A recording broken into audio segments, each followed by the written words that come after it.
property that's either empty right now or property that people want to sell. There are plenty of people who want to sell their property. And those of us who want to stay in our homes should be allowed to stay in our homes.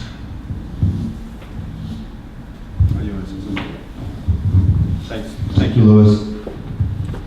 All right, and then Milan, this question for you, and then shortly after we'll open it up to the audience for questions.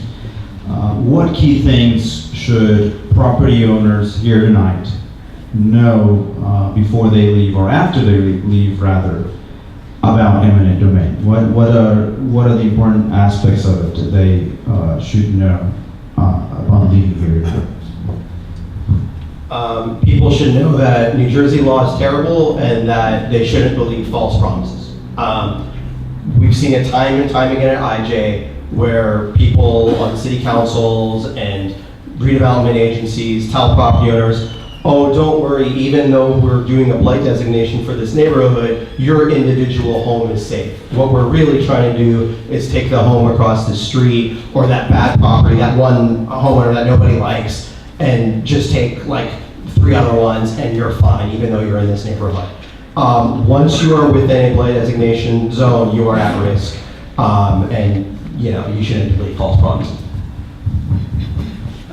Exactly. So if you guys want to take a look later at this map that we have here on my right, it highlights the condemnation redevelopment zone, but then it also highlights a rehabilitation area.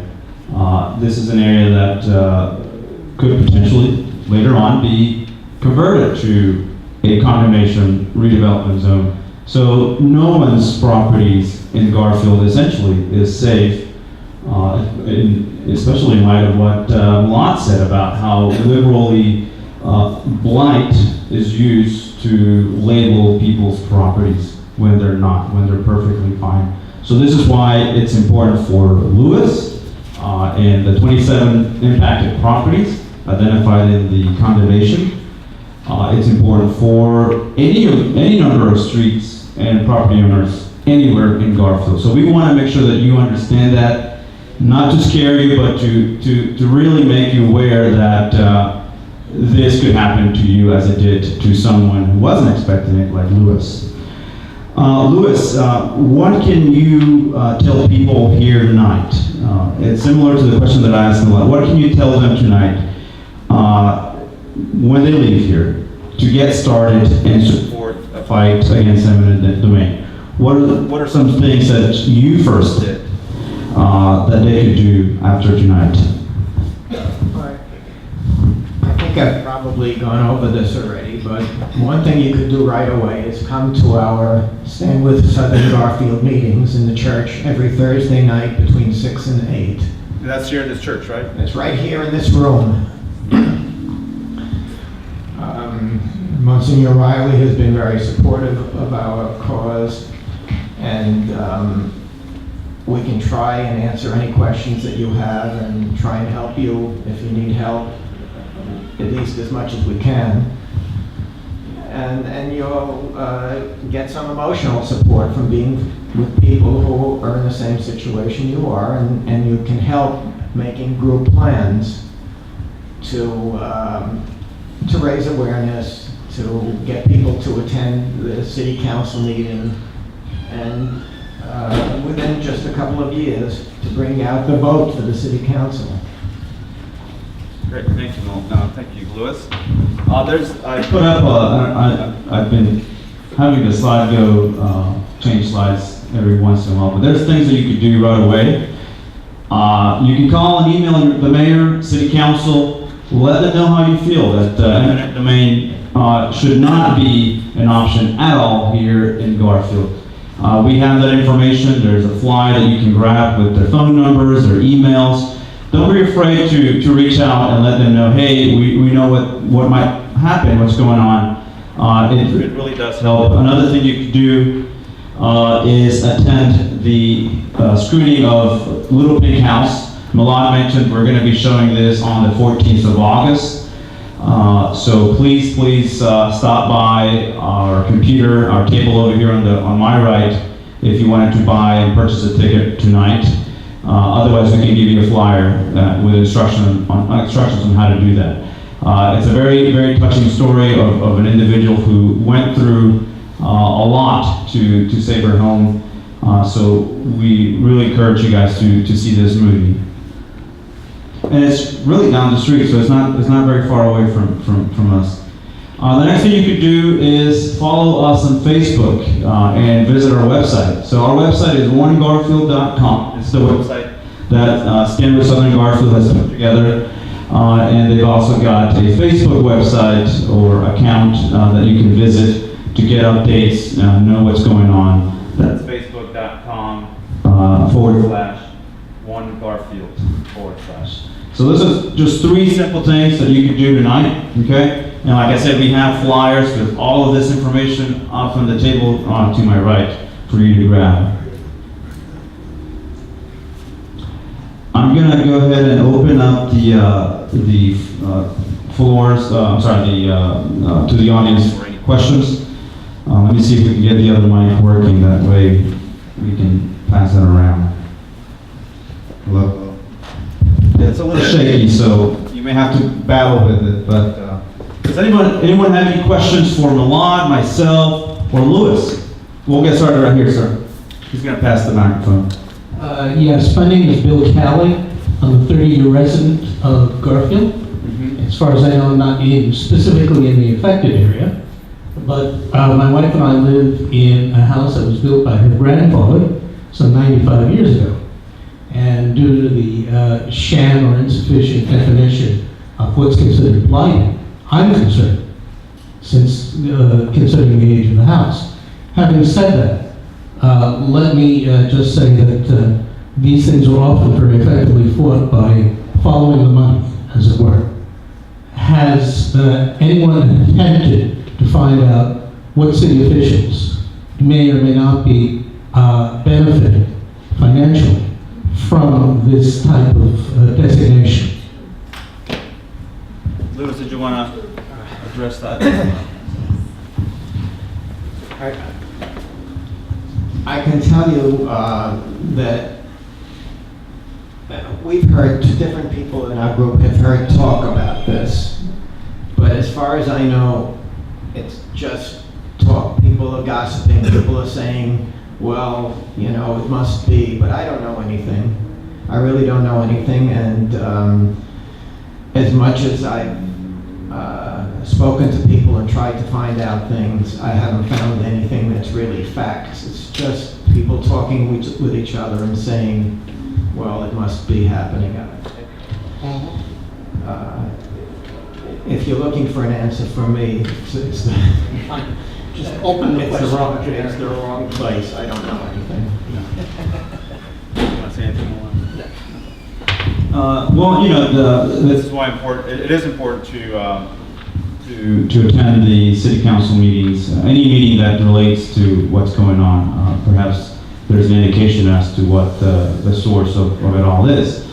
So transparency from your elected officials is very important. Are there minutes up on the website? Are there anything that you can look up online so that you can investigate? That's very important. So if that doesn't happen, if there's no minutes addressing the topic of what zones are being designated, whatever, that's problematic. So that's something that you guys should all be aware of. You have a question? No, I want to make a couple of... Oh, you want some comments? Okay, sure. This is part of it. I just want to say a couple of things. I've taken notes as people are talking. There were 2 studies that were done. The study that was done by the city indicated that there were 16 properties that were blighted. That's not correct. That's been publicized many times, and it's always been incorrect. It's 11 properties that are designated, even in that study, that were blighted. The second thing, the second study that was done by STEC, my understanding is there were 0 properties that fit the description of blighted. So there are 2 different stories going on. And STEC's the one who actually went. And STEC, right, is the one who actually inspected Lewis's property, whereas the other group did not go into any of the properties.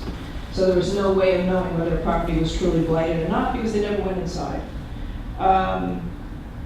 We have in the first ward, some years back, I'm thinking 2014 or so, there was a proposal on the table for revitalizing the first ward, for making it improved, for doing some redevelopment. And there were citizens here in the first ward who were involved in that. And then there were study groups, there was some good discussion, there were some good ideas, and then all of a sudden it stopped. So what happened with that? Why are we not pursuing that? I want to be very clear, there is no member of Southern Garfield, no matter how many times City Council says this, who is not interested in redevelopment, who is not interested in revitalization. We are all interested in our first ward. We want to make it the best we can. We want to be worked with, not against. We care about our neighbors. My particular property was part of the condemnation study. Prior to this last election, it was removed, just our block. And the people here, there are many people here who went to the meetings to try and stop the condemnation. And our block was removed from that. When I went to the planning board, when I went to the city council, and I said, does this guarantee that my block will not be included at some point? They said, no, we cannot promise you that. We cannot tell you that. If they can take my block, which is now not under condemnation, they can take anybody's block anywhere in the city of Garfield, if it happens to be something they want to deal with and something they want to grow. There are other ways of doing this besides hurting our neighbors and our friends and people who care about Garfield and live here and have deep, deep roots here. Your grandfather or your wife's grandfather built the house. Yeah. My great-grandfather had the dairy farm right across the street from the church. On the other end of Garfield, my parents, my mother's side, since the late 1800s, that's how long they've been here. My grandfather was Grand Marshal of the Pulaski Day Parade more than once. We have deep roots in this city. We care about the city. We care about the people who live here. I am not in the condemnation area at this moment. You want to do something for us? Make it easier for us to make our properties better. I am very interested in making my property better.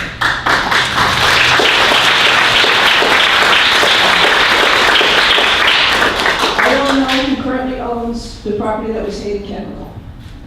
It can be improved, it can be cleaned up. That is a view of the Passaic River, which actually is not a bad-looking river. It's getting better and better looking as we build parks along the way. Why is that not where the transit village is designated? I don't understand that. That is within the distance that the state of New Jersey said transit villages can be developed.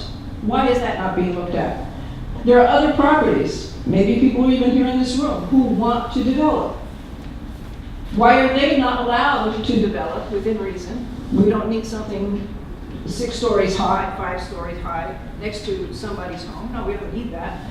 There are ways to do this with respect for your neighbors, the people who pay taxes, the people who vote and actually voted in the council that's there now. But they're not listening to us. They gave us 2 minutes, 3 minutes to speak before the council meeting, before the planning board.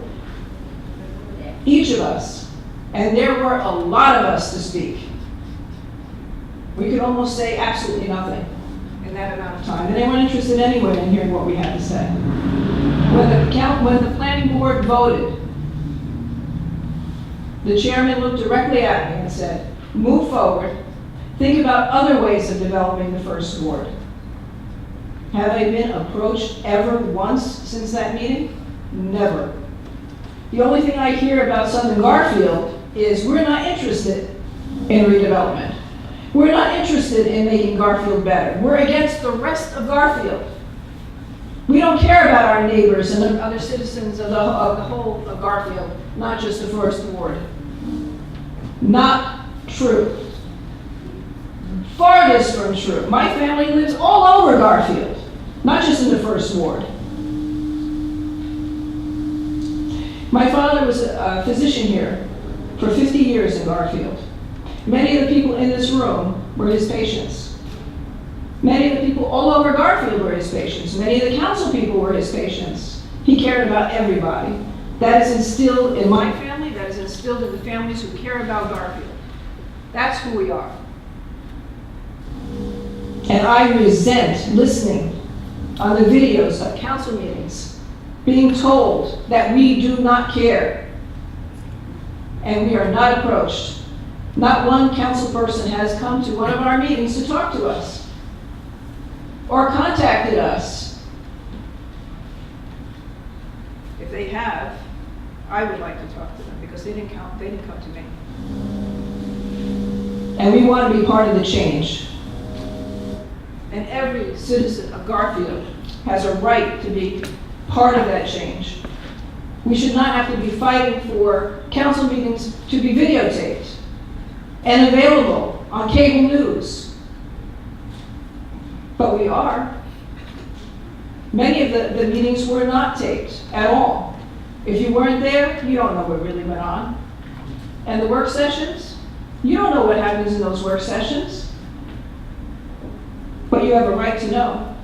If you're like me and can't go to those meetings, and you can only see them by video, whether it's on the website for Garfield or the TV station, you don't know what's going on unless you heard it from somebody else. But it's happening to you. If it can happen to Louis, it can happen to his father in Austria. It doesn't belong here in the United States. That's not who we are.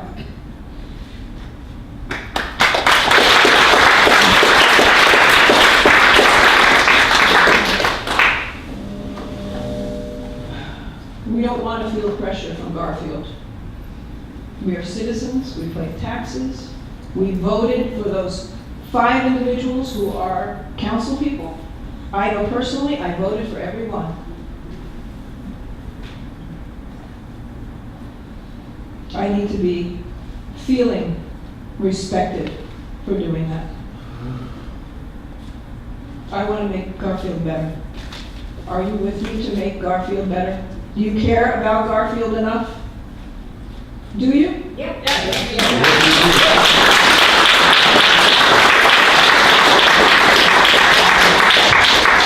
Thank you. Thank you so much.